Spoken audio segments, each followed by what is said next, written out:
Hi friends, welcome back to my channel. Today's our topic is ನಾಮಪದ.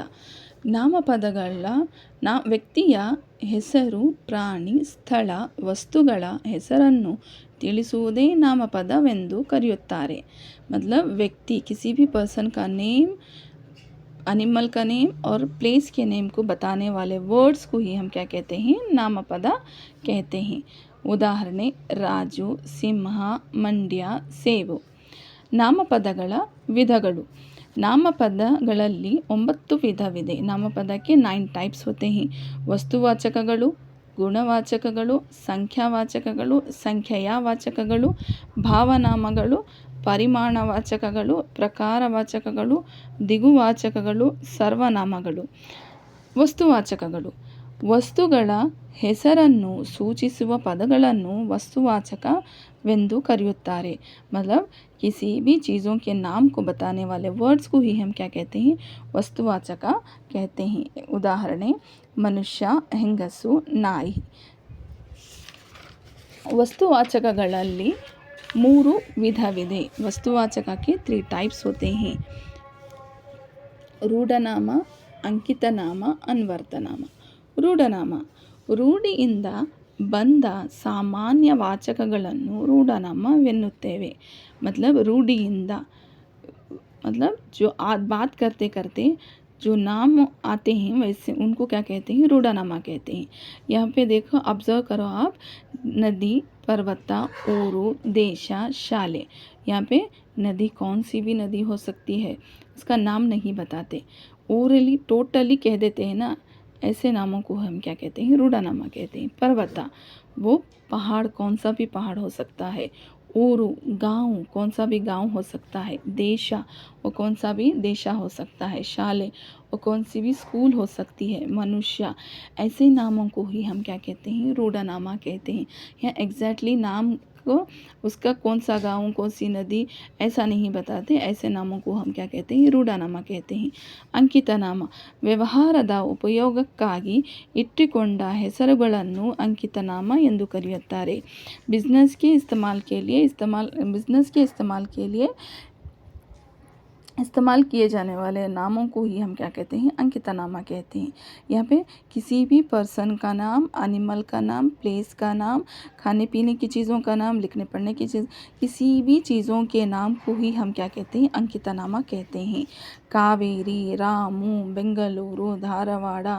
नाम, किसी भी नाम को ही हम क्या कहते हैं? अंकितनामा कहते हैं. नामों को बताने वाले वर्ड्स को ही हम क्या कहते हैं? अंकितनामा कहते हैं. ಅನ್ವರ್ಥನಾಮ.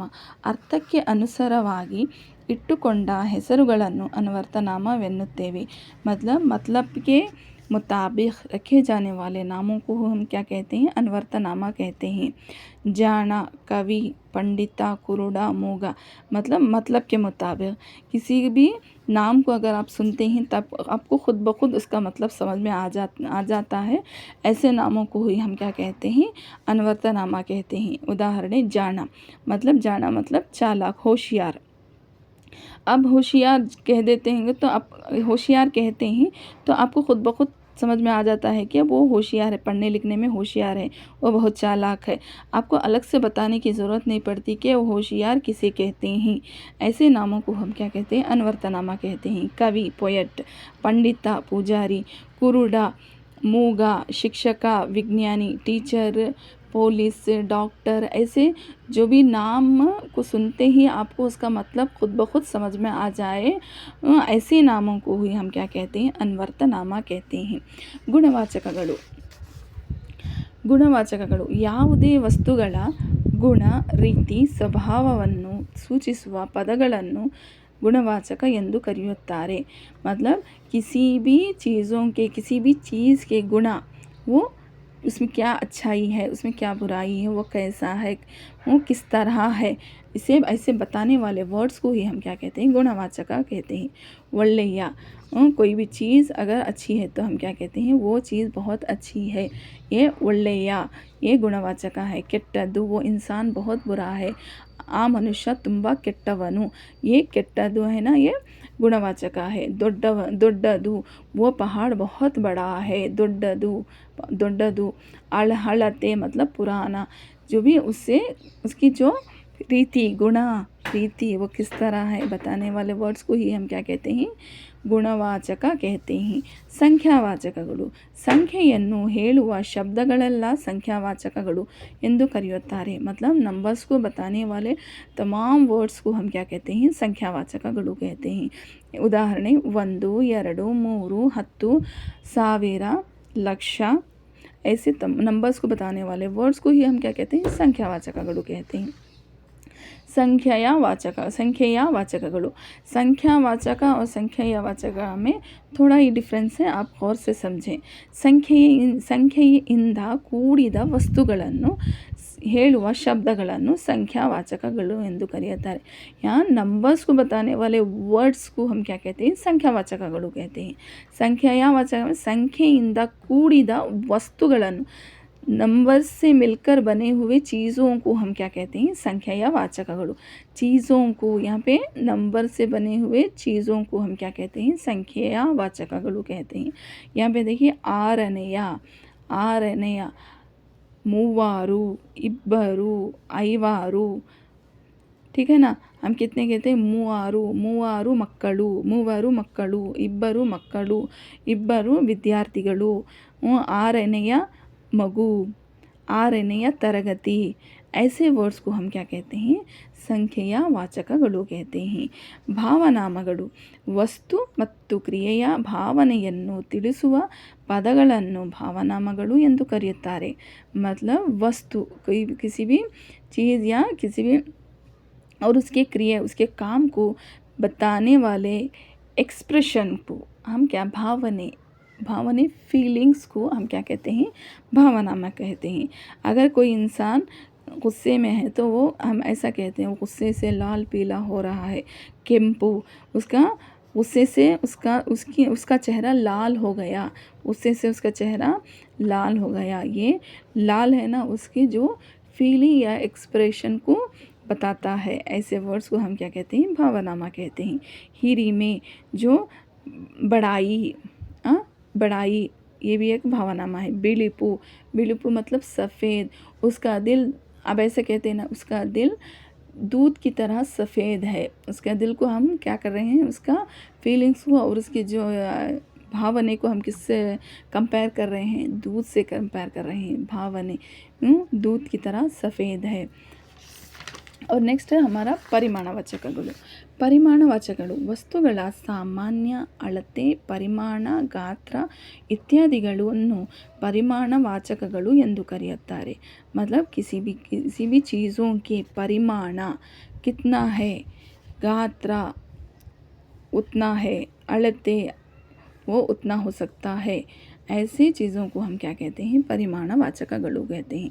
यहाँ पे देखिए ಪರಿಮಾಣವಾಚಕಗಳು ಉದಾಹರಣೆ ಹಲವು ಕೆಲವು, मतलब इतने दिन उतने दिन, ऐसा यूज़ करते हैं ना, थोड़े दिन, उतने दिन, इतने दिन। आप उतने दिन क्यों नहीं, यहाँ पे हम एग्जैक्टली नहीं बताते कि कितने दिन। ಹಲವು ನದಿಗಳು, ಹಲವು ಊರುಗಳು, ಹಲವು ಮಕ್ಕಳು, ಕೆಲವು ಮಕ್ಕಳು, ಥೋಡೆ ಬಚ್ಚೆ, ಥೋಡೆ ನದಿ, ऐसे वर्ड्सों को हम क्या कहते हैं, परिमाण। गात्र अष्टु इष्टु, मतलब गुड्डदष्टु, आनेयष्टु, मतलब हम क्या करते हैं, वो किसी भी चीज़ को हम गात्र मतलब पहाड़ जितना बड़ा है ऐसा ही हम, मतलब इतना नहीं कहते कि टोटली वो उतना हो सकता है, उतना हो सकता है। ಅಳತೆಗೆ ಅಷ್ಟು ದೂರ, वो बहुत दूर है, इतना दूर नहीं बताते। ಇಷ್ಟು ದೂರ, ಇಷ್ಟೇ ದೂರ ಇರೋದು, ಹೋಗಿಬಿಟ್ಟು ಬನ್ನಿ, ಇಷ್ಟು ದೂರ, ಅಷ್ಟು ದೂರ। ऐसे वर्ड्सों को हम क्या कहते हैं, ಹಲವು ಕೆಲವು ಅಷ್ಟು ಇಷ್ಟು, ऐसे वर्ड्सों को हम क्या कहते हैं, ಪರಿಮಾಣವಾಚಕಗಳು कहते हैं। ದಿಗುವಾಚಕಗಳು ದಿಕ್ಕುಗಳ ಹೆಸರನ್ನು ಸೂಚಿಸುವ ಶಬ್ದಗಳನ್ನು ದಿಗುವಾಚಕ ಎನ್ನುವರು। मतलब